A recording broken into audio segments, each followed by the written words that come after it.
السلام عليكم ورحمة الله تعالى وبركاته. كنرحب بكم في هذا الفيديو ان شاء الله اللي غادي نشوفوا فيها لو شابيتر 3 ديريف دي كونتينون ديال الموديل جيوديناميك انترن. ونبداو على بركة الله بانترودكسيون. En janvier 1912, Alfred Wegener formula une hypothèse sur le déplacement horizontal des continents, dérive des continents. Alors, في 1912 كاين واحد العالم سميتو ألفريد ويغنر قال لنا اودي باللي راه لي كونتينون اللي دابا كل واحد مفرق بوحدو راهم ما كانوش مفرقين وراه كانوا على شكل قارة واحدة. هاد ألفريد اعطانا 4 ديال لي زارغومون اللي كيبيننا فيهم هاد النظرية، وغادي نبداو مع اول ارغومون. Le parallélisme des côtés de l'Atlantique.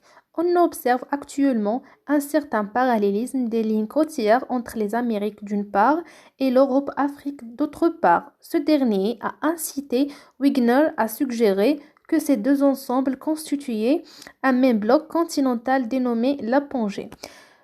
شنو كنعنيو بهاد l'argument؟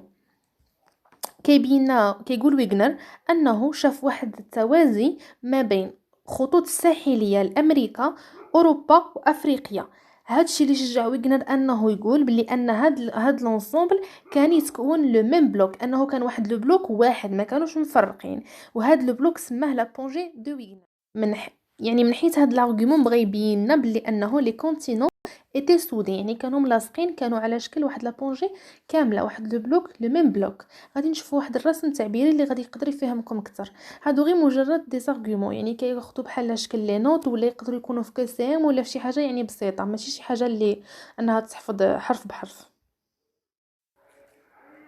هذاك هو الديسان اللي على اليسار، يعني هذاك لو ديسان كيبين لنا بلي انا لي كونتينون ايتي سودي ومن بعد راهم تفرقوا. هادشي برهن عليه ويغنر بلو باراليليزم دي كوتي دو l'Atlantique. ونفوتوا لارغومون الزوج.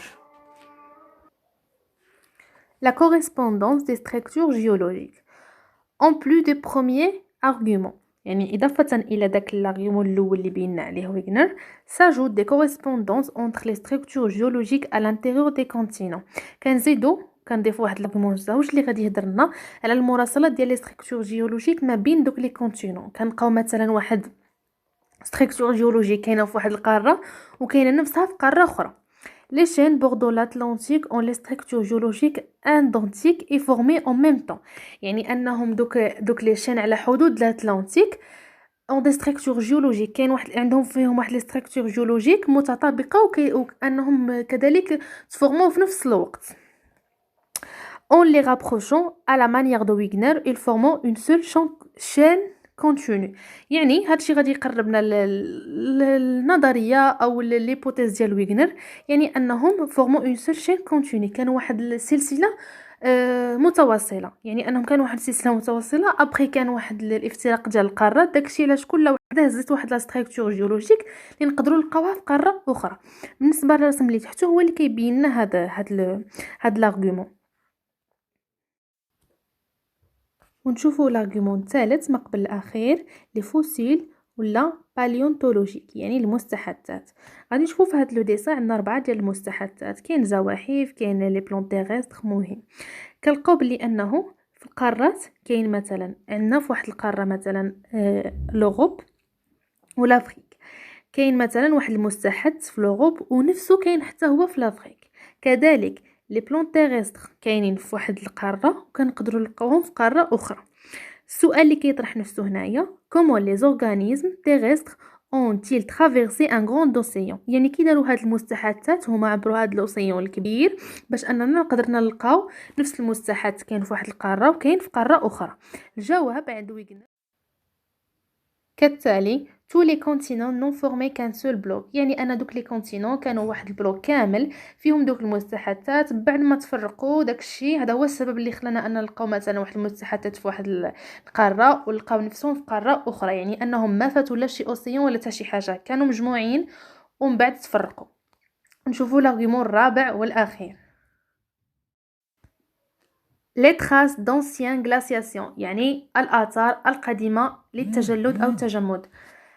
On observe sur certaines portions des continents actuels des marques de glaciation datant d'îles d'il y a 250 millions d'années.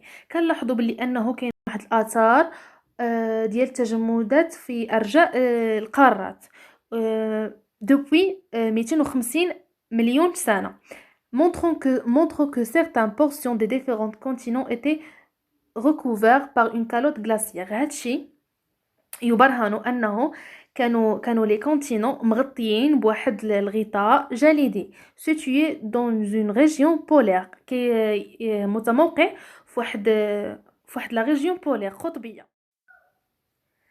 et l'écoulement se faisait en périphérie vers l'extérieur. يعني أن داك التدفق كان en périphérie يعني من الوسط من المحيط vers l'extérieur. يعني أن le sens d'écoulement se faisait toujours dans la périphérie d'une calotte et toujours vers l'extérieur. يعني أن داك التدفق كان من المحيط ديال لا calotte vers l'extérieur. هاد الشيء كيبين بلي أن لي كونتينون كانوا سودي. وهذا هو الرسم التحتاني كما كتشوفوا دوك لي فليش يعني انهم كانوا واحد لاكالوت غلاسيير يعني كانوا مجمعين ابري تفرقوا.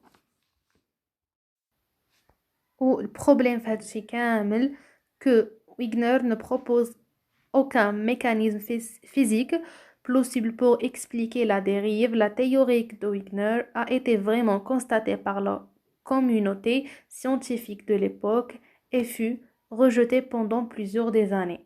يعني ان هذا العالم ما عطاناش واحد الاليه معقوله باش انه يشرح هذا الديريفي بارابور هذوك لي 4 ارغومون، يعني ما كانوش كافيين وترفضت النظريه ديالو. وهكا غادي نكونوا كملنا لا بروميير بارتي ديال ديريف دي كونتينون، وان شاء الله في لا فيديو الجايه غادي نشوفوا لا سيسمولوجي ان شاء الله بحول الله. مع العلم انني ما درتش الدرس ديال لي روش ميتامورفيك، غادي نحاول انني نديرو ان شاء الله ابري هاد لو شابيتر. ونتمنى انكم تكونوا استفدتوا معايا في هاد لا فيديو. شكرا على المتابعه.